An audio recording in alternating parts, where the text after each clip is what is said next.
I, 23M, met my ex, let's call her Ellie, 21F, 3 years ago when we both lived on campus at university. After a few months, we got together, and for the most part, had a very happy relationship. The only issue we ever had was that my ex grew up in a very religious home. Her father is a pastor, and she has been open with her family that she does not share their faith. They weren't happy about it but accepted that she has to make her own choices on that. Nevertheless, I think some of that religious upbringing was still in her mind. I grew up in a different religion but was never very serious about it and am no longer religious. She told me very early on that she was pure, meaning she never did it with a guy before, and wanted to stay that way until she was married. It wasn't for religious reasons, as I mentioned she isn't religious, but she was very focused on not disappointing her dad. We did other intimate things, just never smashed. Personally, I never had much luck with girls growing up, and going into the relationship, I was going in as a guy who has never smashed, and to this day, I still haven't.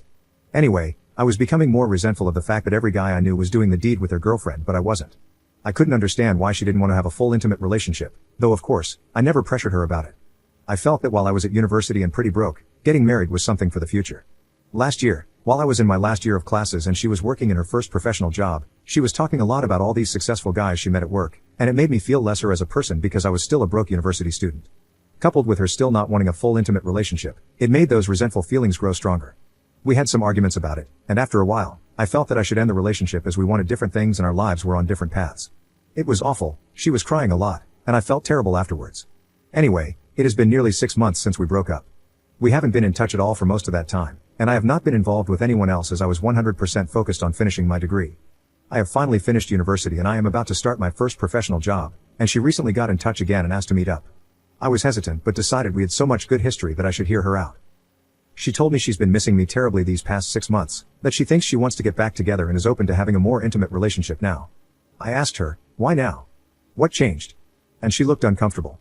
After a little prying, she said she had a short-term fling with one of the older guys at work while we were broken up, which of course was fine as she wasn't my girlfriend anymore. She said he persisted with her until she started smashing with him, and she ended it with him recently. She was clear that it was consensual but that the guy was very persistent with her.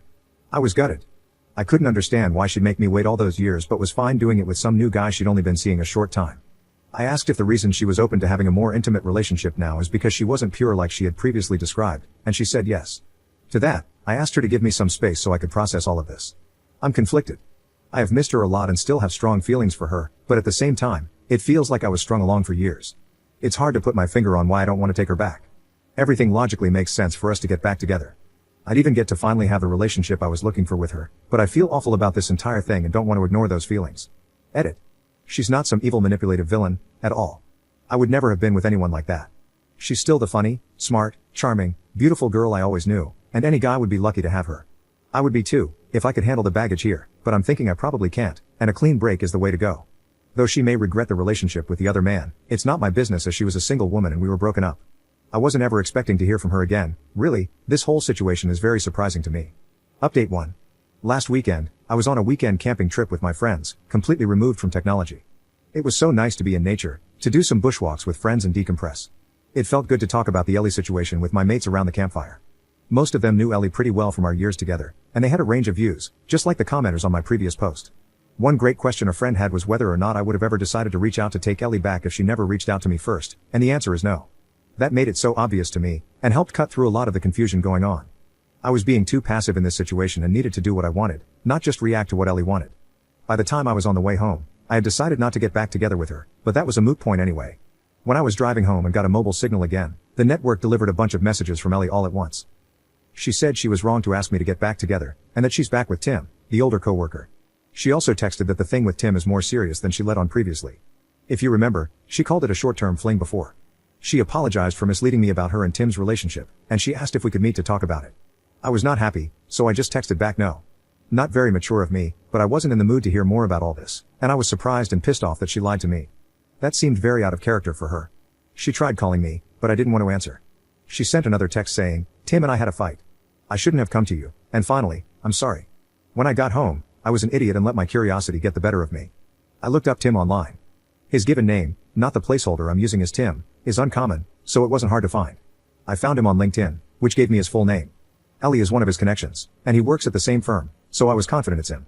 He's a director at their firm, and he also has pictures on Instagram, lots of posts about his adventures around the world at various events and exotic places, as well as shots with an expensive-looking car. A few photos of him with Ellie with their arms around each other in Singapore in November. I guess that confirms it was serious. He wouldn't have public photos with her for a casual fling. All that just made me feel bad. No good comes from comparing myself to my ex's successful boyfriend. Ellie is not my girlfriend, and I'm not in competition with Tim, so I won't do that again. My ego's bruised enough already. I have been living a very frugal life my entire time at university, so I know I can feel inferior when I see people with wealth, but that's another problem for me to sort out one day. Anyway, all that was on Sunday, and on Tuesday evening, Ellie knocked at my door. She said that she knows I don't want to talk to her, but she felt bad about everything and hoped I would let her explain herself, clear the air, then I'd never see her again if that's what I wanted. I let her in. I was not happy with recent events but figured I might at least get a clearer idea of what's going on. It was a long, heavy conversation over 4 hours, but here's the gist as I remember it. When we broke up, she was devastated. She said it took a couple of months before she started to feel a bit better. She missed me constantly and wanted to see me the entire time, but when I ended it, we agreed to keep apart and heal. In September, she met Tim at work. He manages a different team, she doesn't work for him. She said he was very charming and attractive and showed almost immediate interest in her. They got to know each other, and he asked her out. She was worried it was a rebound but felt so much better getting his attention that she went along with it. After dating for a while, she developed feelings for him, and that later led to a more intimate relationship. It wasn't a fling, and she dated him for a while beforehand. I asked whether he had pressured her into smashing, since last time she said he was very persistent with it, and she said she was just trying not to upset me.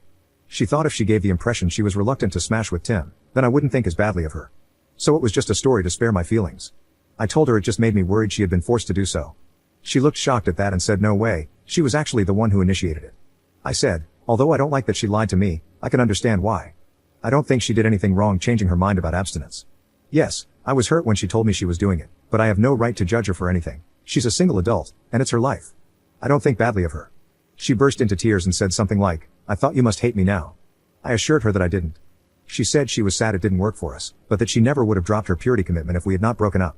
After we broke up, she decided that it was a commitment she made to her dad when she was still a kid, and it was messing with the life she wants now. So by the time she and Tim got into their relationship, she had already decided she was ready to go further with the right person. I asked about her dad, and she just said, he doesn't need to know. I asked about why she asked to get back together. Tim is older, she told me he's 32, and has been at the firm for 10 years. One day at work, one of the women made a snarky comment to Ellie about being another one of Tim's girls. She did some digging, and it turns out Tim has a history. He has dated a long list of women from work, several of them were young graduate employees just like Ellie.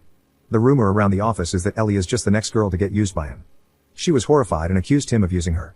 An argument ensued and she told him it was over. Soon after that, she came to me. She felt as if we might be able to rekindle things now that she was open to a more intimate relationship, but my hesitation and time to calm down made her realize that was a mistake. Over the weekend, Tim asked her to work things out, and she decided to give it another chance. She tried to call me, but they went to voicemail since I was camping, so she sent those messages instead.